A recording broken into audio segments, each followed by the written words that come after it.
السلام عليكم ورحمة الله وبركاته. أهلا بالمشاهدين بتوعي. اللهم صل وسلم وبارك على سيدنا محمد. احنا النهاردة إن شاء الله هنعمله مربى فراولة. أول حاجة عملتيها ايه يا ماما؟ جبت الفراولة بتاعتي زي كيلو ونص أو 2 كيلو، ورحت ماسكاها مقطفاها وغسلتها غسلة حلوة قوي، ونقعتها في حبة مية وخل. ولما جيت من الشغل رحت غسلاها من المية والخل اللي فيها، ورحت جايبة حلة استانلس وولعت النار، ورحت جايبه الفراوله بتاعتي حطيتها فيها. وبعد منها قمت جايبه الفراوله ورحت حاطه عليها الكيلو ونص فراوله.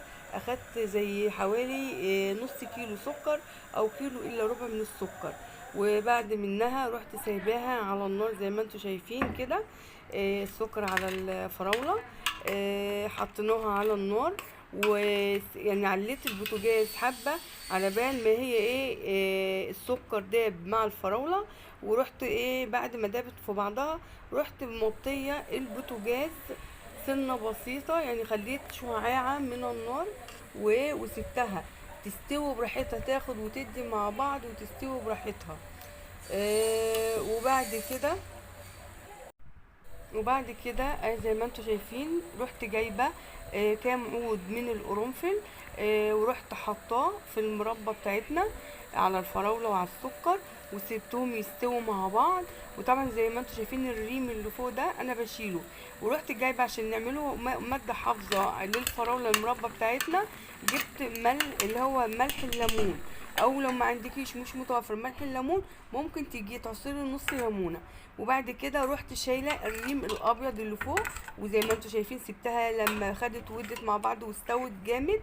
ورحت جايبه برطمان من عندي ورحت مفضيه فيه المربى بتاعتنا زي ما انتم شايفين اهي. بسم الله ما شاء الله، حاجه جميله جدا. حطينا بقى شلنا الفراوله طب بعد ما طفينا عليها وبردت، يعني بردت حبه صغيرين. جبت العلبه بتاعتي كنت غسلاها وعلبه نظيفه جدا، ورحت حاطه فيها المربى الفراوله بتاعتنا. ودي كانت وصفتي النهارده، وهي فراوله تحفه وجباره. وكانت وصفه من مطبخي منوعات ماما مها.